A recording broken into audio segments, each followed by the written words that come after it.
ضرورت ہے کہ ہندوستان کے کونے کونے کا ہر مسلمان اپنے طور پر ہر لمحہ باشعور رہے اور ہر آواز پر لبیک کہنے کو تیار رہے۔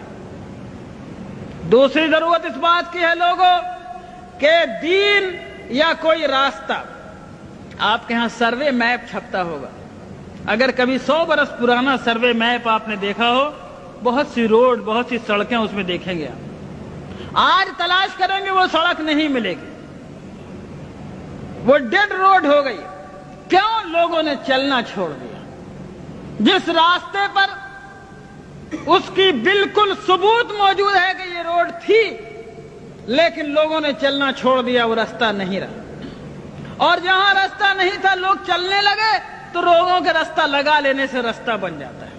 اے میرے دوستو، اگر تم ہندوستان میں اسلام کی بقا چاہتے ہو تو سب سے پہلی ذمہ داری یہ ہے کہ اسلام کو اور اپنے آقا جناب محمد رسول اللہ صلی اللہ علیہ وسلم کے طریقوں کو ڈیڈ روڈ مت بننے دو، یعنی اس پر اگر تم چلنا چھوڑ دو گے تو کسی سرکار کو ضرورت نہیں ہے اس کو بند کرنے کی، خود بخود بند ہو جائے گا۔ اگر مسلمانوں نے یہ فیصلہ کیا کہ شریعت کو ہم اپنی زندگی پر جاری اور نافذ کریں گے اور اللہ کی شریعت کو ہم اپنے اوپر لاگو کریں گے، اگر ہم سرکار کے دباؤ کے بغیر، کسی گورنمنٹ کی طاقت کے بغیر، کسی پولیس کی لاٹھی کے بغیر، چونکہ ہم مومن ہیں اس لیے ہم اللہ کے حکم پر چلیں گے، ہم نکاح میں وہ طریقہ اختیار کریں گے جو اللہ نے بتایا، ہم وراثت بانٹیں گے، یہ نہیں ہوگا کہ بہن کا حق مارا جائے گا۔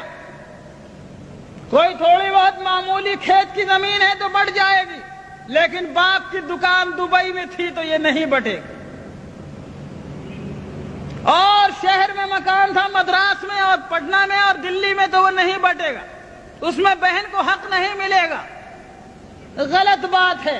اگر تم نے اپنے ہاتھوں سے خود شریعت کو چھوڑا تو کوئی تمہاری شریعت کی حفاظت نہیں کر سکتا۔ اگر شریعت تمہاری زندگی میں چالو رہی، تم شریعت پہ عمل کرتے رہے، تو شریعت کو انشاءاللہ کوئی نہیں مٹا سکتا، اس کا بھی عہد کیا جا سکتا ہے، کوئی طاقت نہیں مٹا سکتا۔ بس پہلی ذمہ داری یہ ہے کہ لوگوں جس طرح نماز کو ضروری جانتے ہو، لوگوں جس طرح روزے کو ضروری سمجھتے ہو، زکوٰۃ نکالنا ضروری ہے، حج نکالنا ضروری ہے، حج کرنا ضروری ہے، اسی طرح لوگوں اللہ کی شریعت کو جہاں تک ممکن ہو اپنی زندگی میں جاری کرنا ضروری ہے۔ ٹھیک ہے، ہندوستان کے حالات میں ہم حدود و قصاص جاری نہیں کر سکتے، ہمارے اندر اس کی استطاعت و طاقت نہیں ہے، لیکن ہم قانون نکاح، قانون طلاق، قانون فسخ، قانون وصیت، قانون ولایت، قانون وراثت وغیرہ دوسرے معاملات میں اللہ کی شریعت کو ہم اپنے اوپر جاری کرنے کی طاقت رکھتے ہیں، وہاں پر ہم کو جاری کرنا ہوگا۔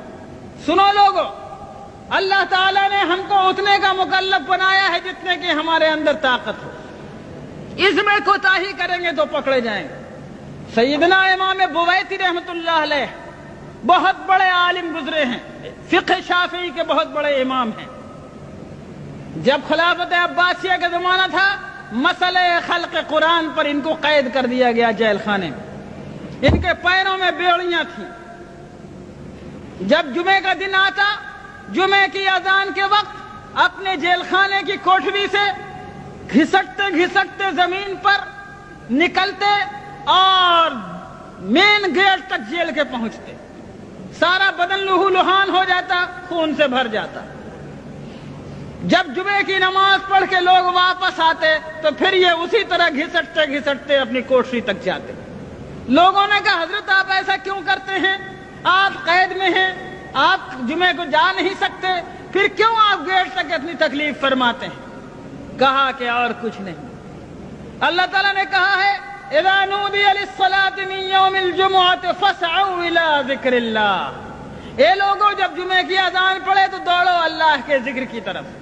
میں اس بات سے ڈرتا ہوں کہ جہاں تک میں جا سکتا ہوں اگر وہاں تک نہیں گیا تو کہیں اللہ مجھ سے پوچھ نہ لے کہ بویتی تجھ کو میں نے گیٹ تک جانے کی طاقت دی تھی، تو وہاں تک تو جاتا، آگے لے جانا نہ لے جانا میرا کام تھا، تو میں اللہ کو کیا جواب دوں؟